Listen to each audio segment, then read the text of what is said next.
Hello, good morning, good afternoon, good evening. In any part of the country you are watching me from, my name is Temilade, and you can call me Temi. I am a nurse and a midwife filming from south part of Nigeria.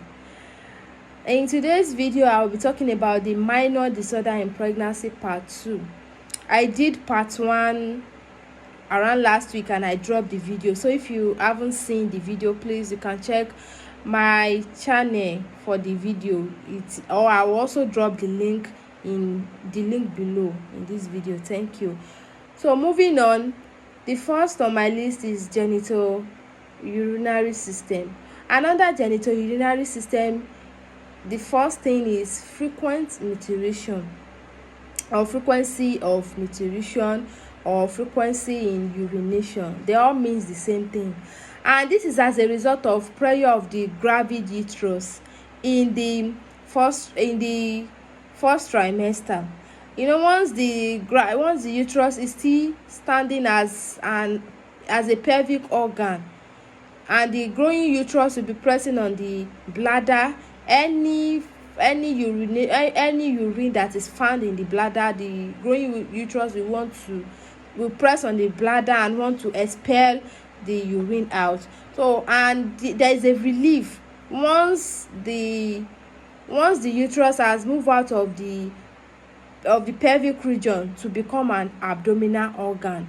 And if this occurs, the only advice or tips or solution that the woman can be given is reassurance. We can't say the physiological changes should not occur. We just need to continue reassuring the woman that all will be. Another thing under genital urinary system is leukorrhea. This leukorrhea is a normal vaginal discharge. This is increased in pregnancy. If mother finds this disturbing, advice on personal hygiene are given. The woman should wash the vulva frequently with water, just water.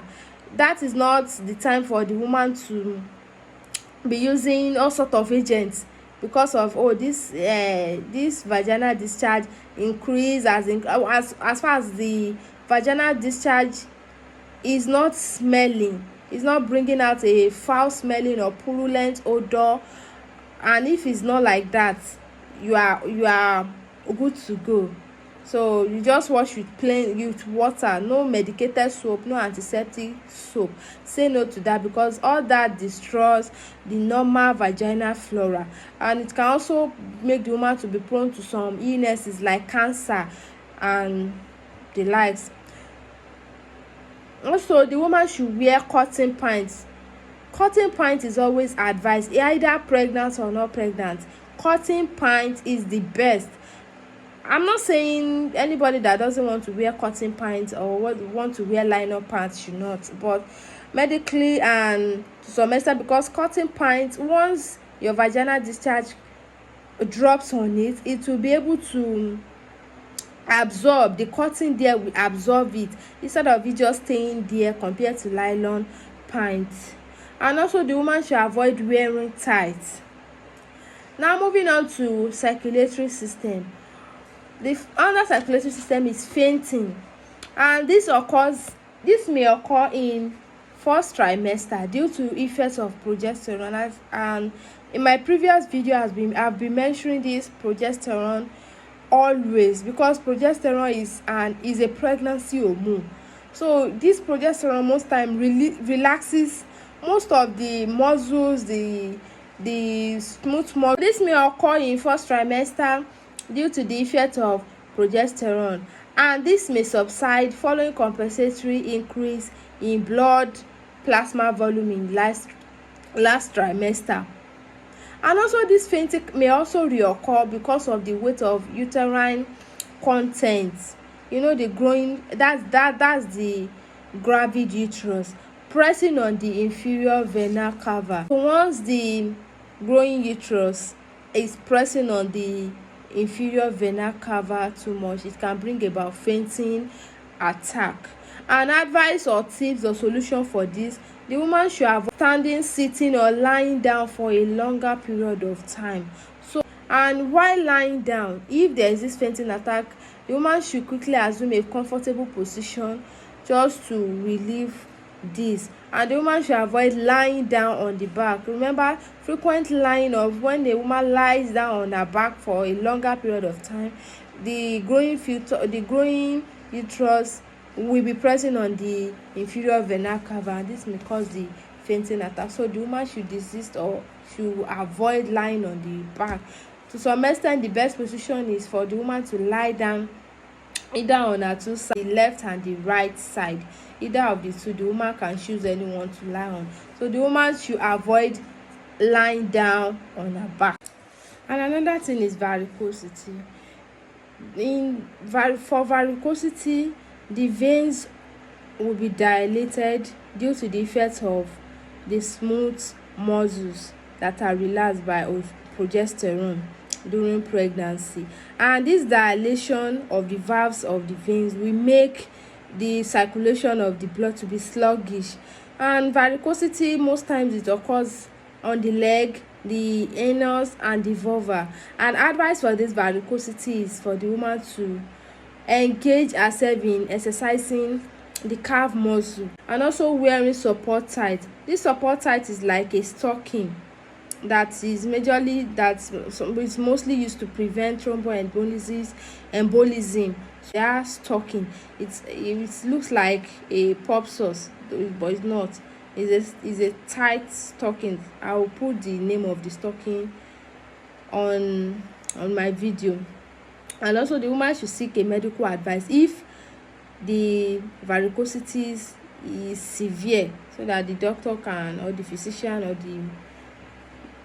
or the midwife managing can just give a proper advice or proper prescription on what to do. And another thing is edema. This will occur when there is venous and lymphatic stasis.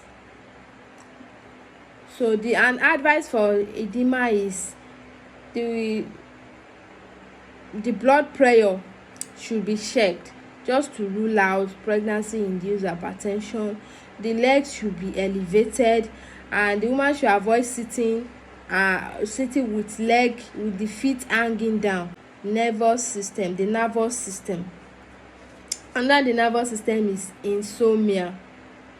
This is common in late pregnancy, and this is due to the gravid uterus that has come back into the pelvic region to become the pelvic organ at that time. So due to the growing uterus, it will be pressing on the bladder and leading to frequent menstruation. And frequent menstruation will surely lead to insomnia, because the woman will be waking up at night frequently to urinate, and the sleeping pattern will be disrupted by that time. And advice or tips or solution for this insomnia is the woman is advised to rest properly in the afternoon, like take enough sleep, take your nap. Nap is very important for pregnant woman. So the woman is advised to take a glass of warm milk at bedtime. Though I don't know the rationale behind taking warm milk at night, but if you do, please, you can put it on the comment section. We learn every day. And also the woman should talk about fears and anxiety to bring relief. At times it's made me remember whenever someone is going for an examination or you are expecting a result, fear and anxiety.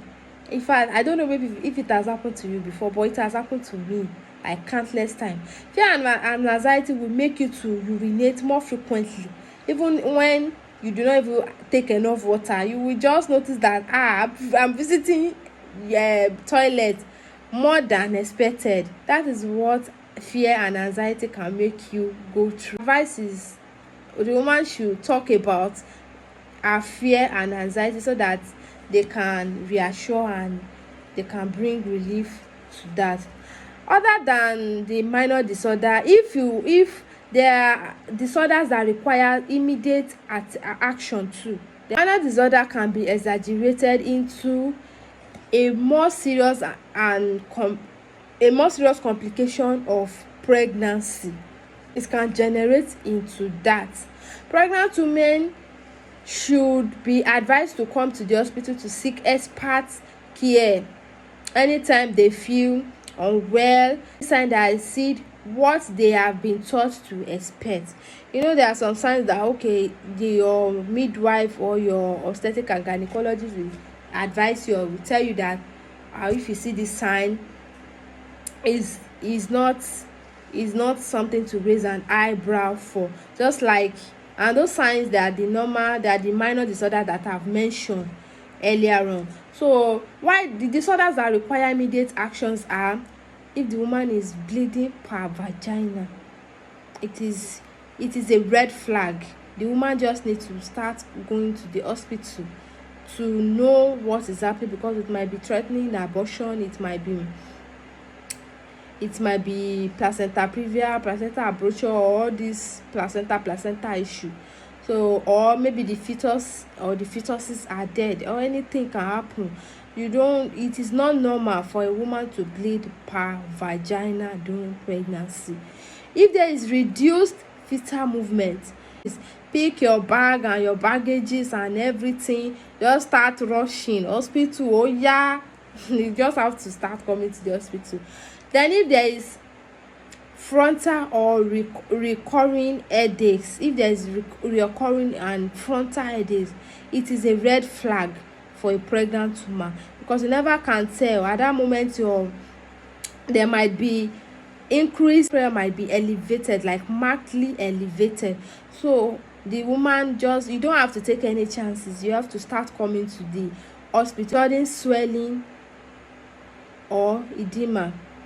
If the edema is markedly big, if it is very, there are some edema that even when the woman is about to, for the woman to wear slippers on the leg is a problem, that the leg will be so swollen more than necessary. You just have to come and see your doctor or your midwife or anybody that is attending to you.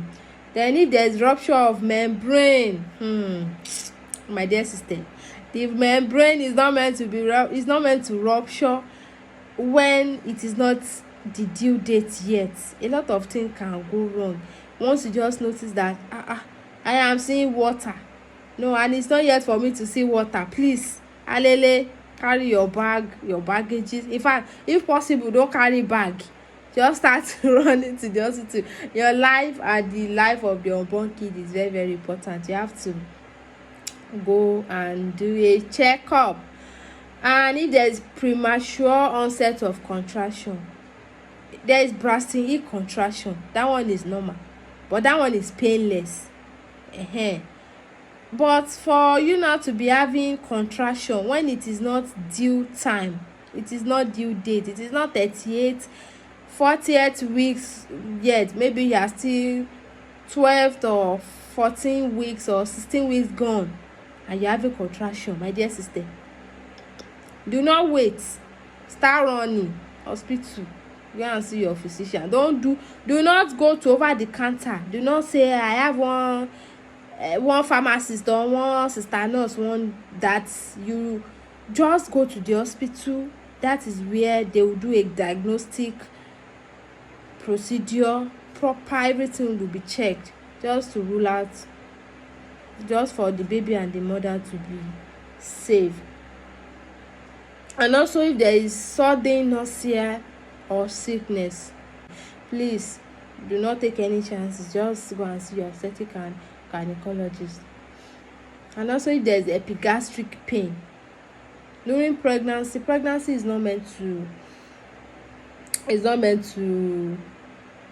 be so complicated. So if you are feeling any epigastric pain, severe one, or even if it is acute, or you know that this thing is not normal, please go and see your physician. And aside all these disorders that I have mentioned, if there's any if there's any changes that you notice during your like when you are pregnant, that you notice is not normal, you felt is not normal, please do not wait until antenatal day.